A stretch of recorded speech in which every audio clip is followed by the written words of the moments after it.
Donc nous commençons par 3 grandes respirations. Chacune va les faire comme elle sent. Mais une respiration vraiment attentionnée. Bien gonfler le ventre, la poitrine.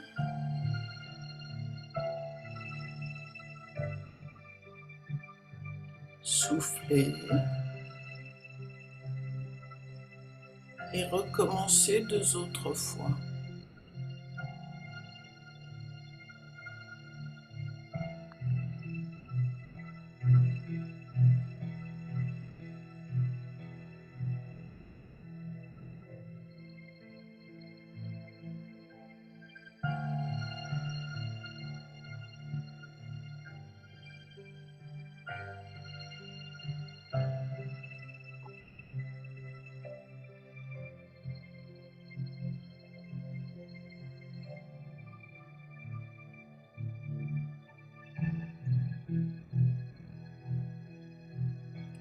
Puis nous passons en revue notre corps. Je vous propose de commencer par les pieds.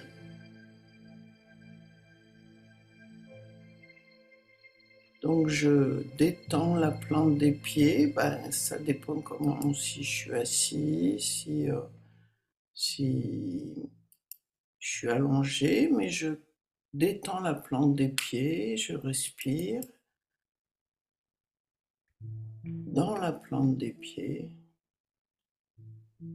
et je fais monter cette respiration, cette décontraction dans les mollets que je relâche à leur tour.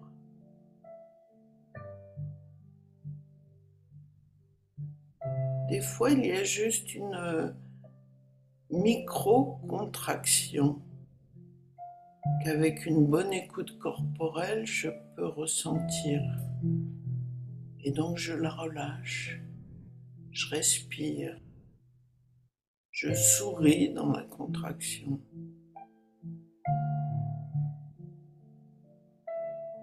Je continue à monter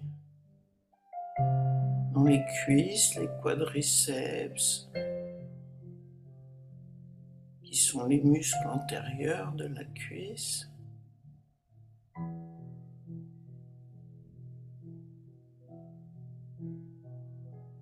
Je relâche, je respire.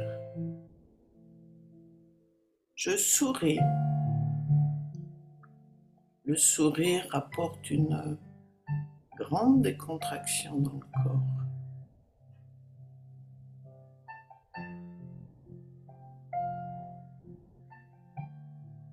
Je continue à monter les hanches.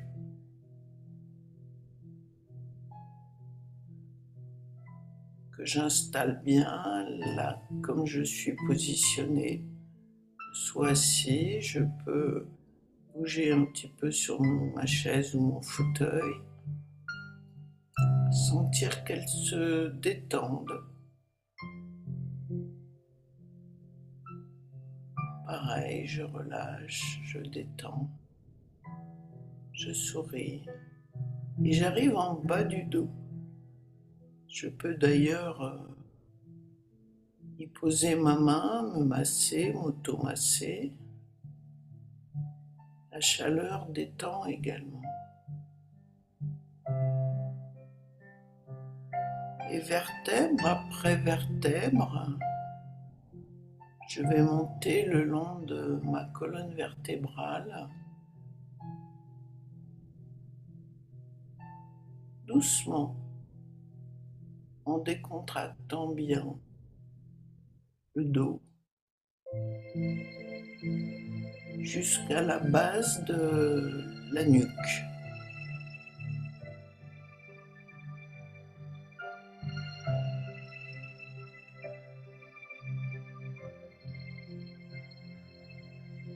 Arrivé à la nuque, je vais partir dans les bras, par l'extérieur des bras, jusqu'au bout de chaque doigt. Je peux d'ailleurs bouger un peu la main, les doigts, bien sentir qu'ils se relâchent.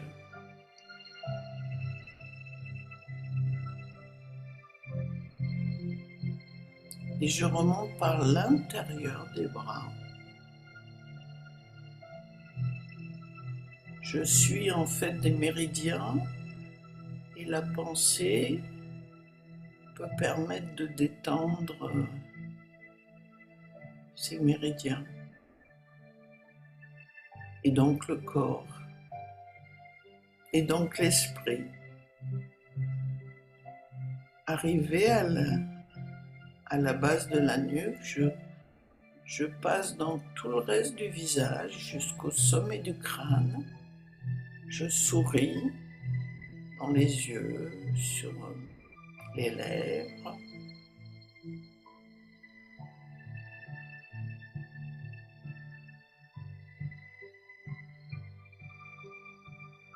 Je savoure un instant cet instant de détente.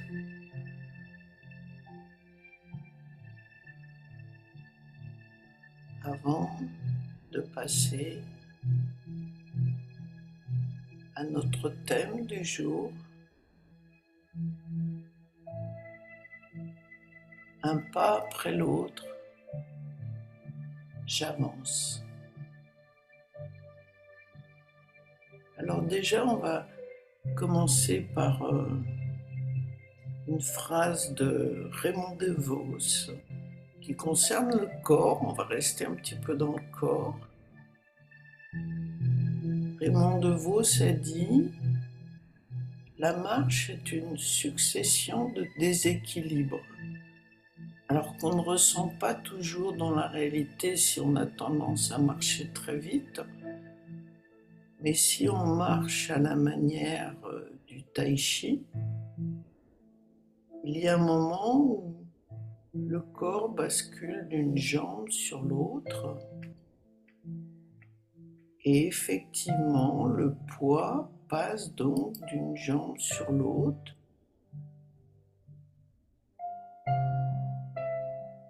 Je pourrais presque lever l'autre jambe si vraiment je marche très lentement. Et là, je sens cette sensation de déséquilibre physique. C'est pour ça qu'il a dit ça, Raymond DeVos. Donc du déséquilibre, je repasse à la stabilité. Et si nous observons bien ce qui se passe dans notre vie, le cheminement intérieur ressemble à ça.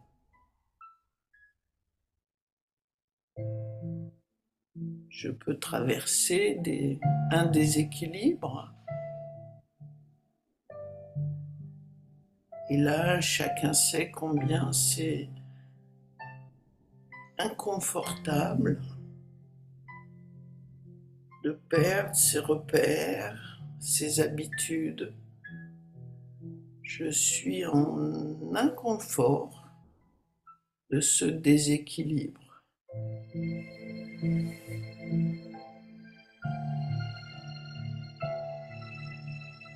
En acceptant un moment de déséquilibre, car tout passe. Dans la vie, tout passe.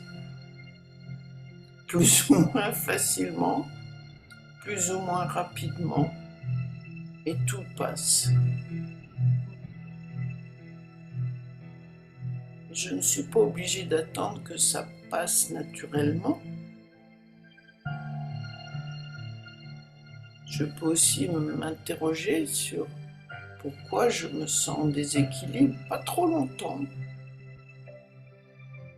Si une réponse me vient, peut-être vais-je pouvoir repasser sur cette deuxième jambe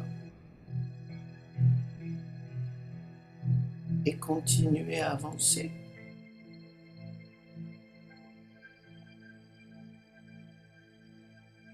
Mais si on continue ce parallèle avec un cheminement physique, il y a des moments où je vais avoir envie ou besoin de m'arrêter sur le bord de la route pour regarder le paysage, pour me reposer, pour boire un petit peu. Tout ça fait partie du chemin. Pareil dans notre cheminement intérieur. Si j'ai besoin de faire une pause parce que je me sens vulnérable ou fatigué ou ne sachant plus très bien où je veux aller, ben je fais cette pause.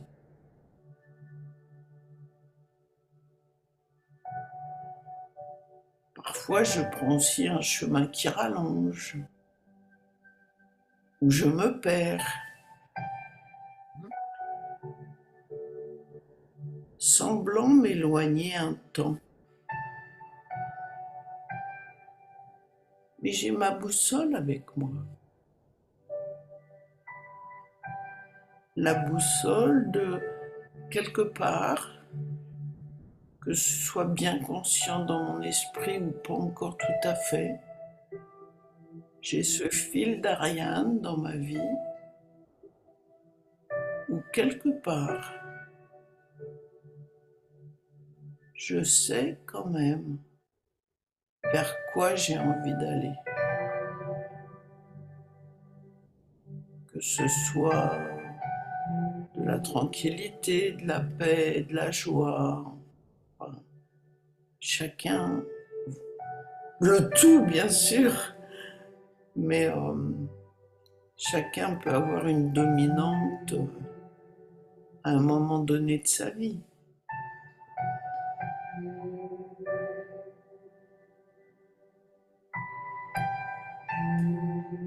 Et donc grâce à cette boussole,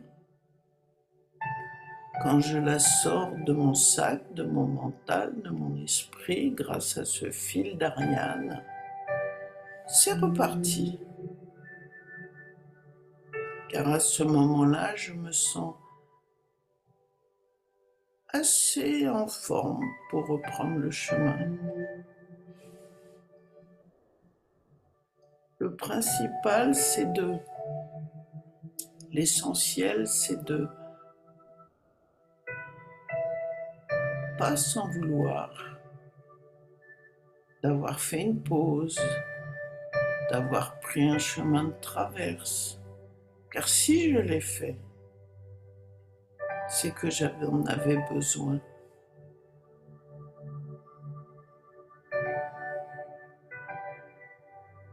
Et méditer comme avancer, c'est avant tout vivre chaque geste, chaque pensée, chaque mouvement comme la seule chose importante à faire, à vivre à ce moment précis de ma journée. Une grande yogi disait que la méditation, c'est l'espace entre deux pensées. Mais si je suis dans ma pensée ou dans l'action très présente, c'est comme si le temps devenait presque illimité. Je n'ai plus de sensation de perdre du temps, qui est une sensation très désagréable si vous l'avez déjà eue, qui peut stimuler quand même parfois, mais si ça ne dure pas trop longtemps, et si c'est suivi d'une remise en question très douce avec soi-même, toujours dans la douceur, toujours dans le respect de soi-même, des autres bien sûr, et de soi-même aussi.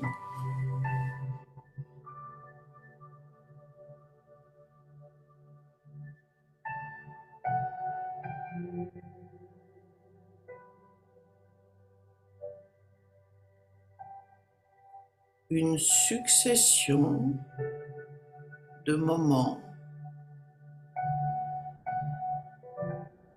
d'action ou de non-action pleinement présents qui créent pas après pas le chemin de ma vie.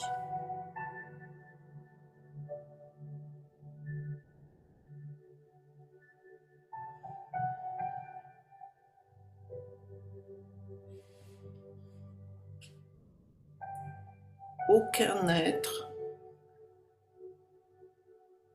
n'est semblable à un autre.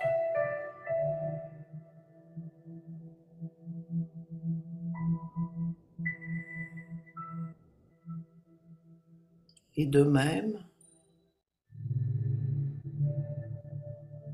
aucun cheminement n'est semblable à un autre.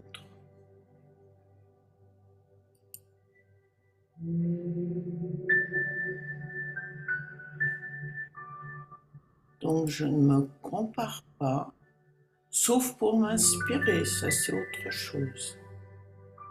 Je peux m'inspirer des autres, mais pas me comparer, car en général, si je me compare, c'est que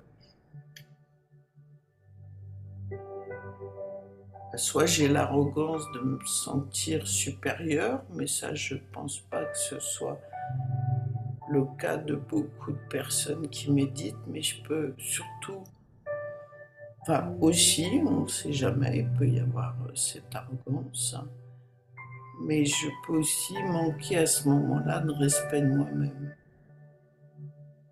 Et ça, c'est pas ok. M'inspirer, oui, bien sûr. J'ai des amis, des relations qui vont m'inspirer, qui vont me faire passer leur énergie ou leurs idées. Mais une fois que je me l'approprie, c'est à moi.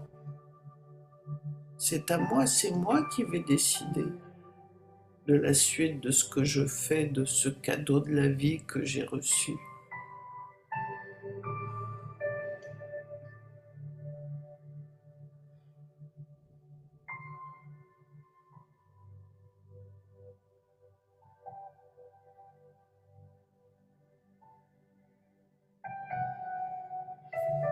En fait, quand je lâche un perfectionnisme plutôt inhumain, disons-le bien, et que j'accepte de me mettre en chemin, tout simplement. Le chemin fait partie du voyage. Si je ne pense qu'à ce à quoi je veux atteindre, je suis toujours en avance quelque part dans mon mental. Ça arrive souvent, mais c'est pas ça le cheminement le plus tranquille, le plus efficace, moi je crois.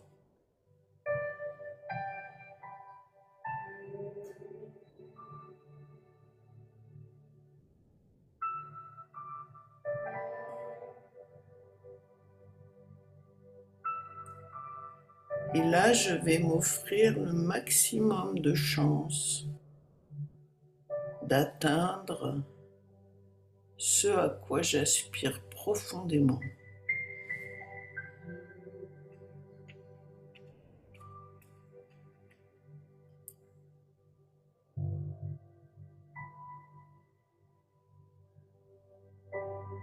En toute honnêteté, clarté avec moi-même,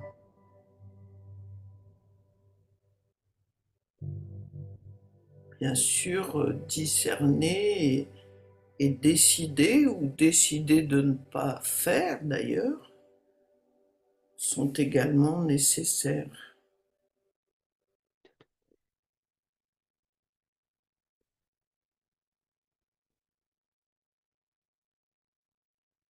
En accueillant, en reconnaissant aussi les aides que la vie m'apporte à travers quelqu'un, une relation, un livre, une lecture. Car quand j'ai une forme d'objectif et que je reste aligné, plus ou moins comme on vient de le décrire, enfin, plus ou moins dans la constance, ça fait partie de ce cheminement. Mais quand je reste dans l'objectif, la vie m'apporte vraiment, pour l'avoir vécu, et je pense que plusieurs d'entre vous l'ont déjà vécu aussi. La vie m'apporte vraiment son aide.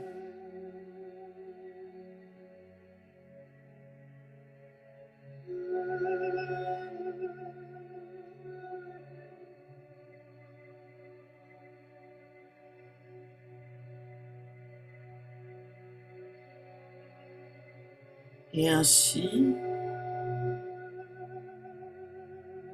j'atteindrai, même si je ne sais pas quand au jour d'aujourd'hui, mais j'atteindrai, ça c'est une assurance, ce à quoi j'aspire.